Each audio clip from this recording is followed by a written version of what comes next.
Hello friends, welcome back to my channel. তো আশা করি তোমরা সবাই ভালো আছো। এদিকে আমি চা খেতে খেতে ভিডিও শুরু করে দিয়েছি। এখনও সেইভাবে কী রান্নাবান্না করবো কিছু ঠিক নেই। তো এখন বাজে 7:30। তো চলো রান্না করো। আর এইদিকে হাফ রান্না করতে করতে তোমাদের সঙ্গে ভিডিওটা শেয়ার করে ফেললাম। এইদিকে দেখো রান্না হচ্ছে, এদিকে ডালটা হচ্ছে এটা গরম করবো ডালটা। আর এদিকে হচ্ছে এখন হচ্ছে এটা কুমড়ো বেগুন, কুমড়ো নেই এর মধ্যে, আলু বেগুন আর হচ্ছে উচ্ছে দিয়ে চচ্চড়ি। আর এটা হয়ে যাবে, এক্ষুনি জলটা শুকিয়ে গেলে পুরো নামিয়ে দেবো। ওইদিকে ভাতটাও নামিয়ে ফেলেছি, ভাতটা হয়ে গেছে। গল্প করছে আলু দিয়ে, হ্যাঁ আলু দিয়ে মাছের মাথা দিয়ে তরকারি।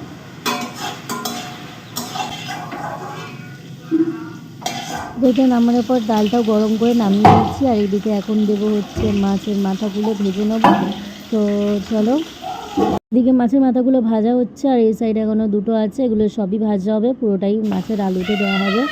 মানে মাছের মাথাটা দিয়ে যে তরকারিটা করবো সেটা পুরোটাই আলুটার মধ্যেই সব কটা মাছের মাথায় দিয়ে দেওয়া হবে। আর এদিকে আমি এখন হচ্ছে গোটা গরম মশলাগুলো বার করছি। তো বার করে আমি গোটা গরম মশলাগুলোকে এর মধ্যে ফোড়ন দেবো আর গোটা জিরা ফোড়ন দেবো। শুকনো লঙ্কা দেওয়া হয়েছে, কিন্তু আমি শুকনো লঙ্কা দেবো না। আর এদিকে কাঁচা লঙ্কা দিয়ে করছি রান্নাটা।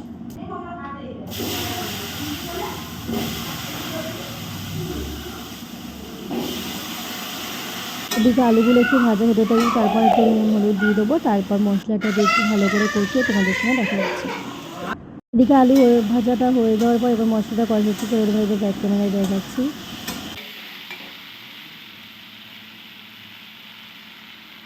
এদিকে কষানোটা পুরো কমপ্লিট হয়েই গেছে। তো এবার জলটা দিয়ে একটু ফুটে গেলে তারপর মাছের মাথাগুলোর মধ্যে দিয়ে দেবো।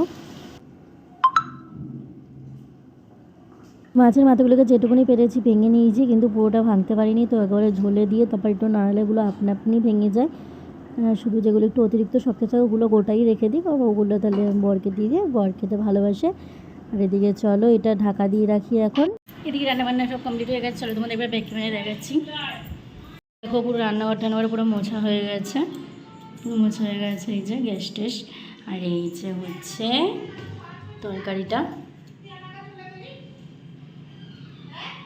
কেমন হয়েছে আমাকে অবশ্যই কমেন্ট করো। আর দেখো কেমন তেল ছেড়েছে সাইড দিয়ে। এখনও বিছনা তোলা হয়নি, কারণ বড় এখনও ঘুম থেকে ওঠেনি। তো ঘুম উঠে গেলে তারপর বিছনা তোলা হবে। তো চলো কন্টিনিউ করতে থাকছি পরে। তো এদিকে কিছুক্ষণ রেস্ট নেওয়ার পর এখন চলে এসেছি বরের ভাতটা আর তরকারিটা বেড়ে দিতে, টিফিনটা। তো চলো কী কী দিচ্ছি তোমাদের ব্যাক ক্যামেরা একবার দেখাচ্ছি।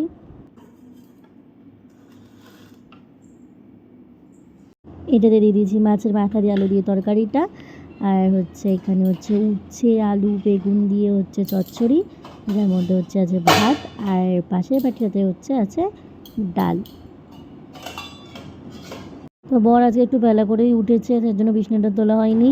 তো এদিকে বেলা করে উঠে তাড়াহুড়ো করে বেরিয়ে গেল কাজে। আর এদিকে আমি এখন বিছনা গুছাচ্ছি। তো বিছনা গুছিয়ে তেমন আর কোনো কাজ নেই। আমি টিফিন খাবো, টিফিন খেয়ে তারপর হচ্ছে টিফিনের থালা বাটিটা মেজে এসে ব্যাস তারপর থেকে পুরো টানা এখন শুয়ে থাকবো। তো স্নান করতে আসতে না আসতেই আমাকে এখন জামাটা আয়রন করা হয়েও গেছে, কারণ ওটা পরেই আজকে কাজ বেরোবে। আর এদিকে আয়রনটা একটু ঢুকিয়ে নিই, কারণ এটা আবার নাহলে খোঁজাখুঁজি করবো কোথায় রেখেছি রাখি। হচ্ছে সবে আয়রন করে আমি রেখে দিই হচ্ছে খাটের নিচে। তো ওইখানে রাখলে আমি ভুলে যাই যে আমি রেখেছি কোথায়, আমি খালি খুঁজে রাখি যে কোথায় রেখেছি। আর খাটের নিচে আর দেখতে ভুলে যাই যে খাটের নিচে রেখেছি নাকি।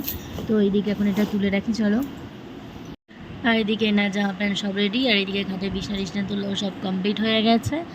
আর এইদিকে এই চাদরটা হচ্ছে কাচতে হবে। তো সেই জন্য এটা এখন রেখে দেবো হচ্ছে ঝুড়িতেই। ঝুড়ির মধ্যেই যেগুলো কাচাকুচি করতে লাগবে সব রেখে দিই।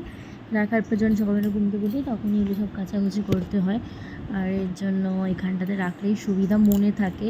তাহলে কখন কোন জামা কাচতে হবে সেটা তো সবসময় খেয়াল থাকে না। সো গাইস, রান্নাবান্না করে খাওয়া দাওয়া পুরো কমপ্লিট হয়ে গেছে, এর জন্য একটু শুয়ে পড়েছি। আর এদিকে দরজা দিয়ে আছি, ভেজিয়ে রেখে দিয়েছি, কারণ পদরজা দিয়ে কারণ ঘুম পেয়েছে, একটু ঘুমিয়ে নিই।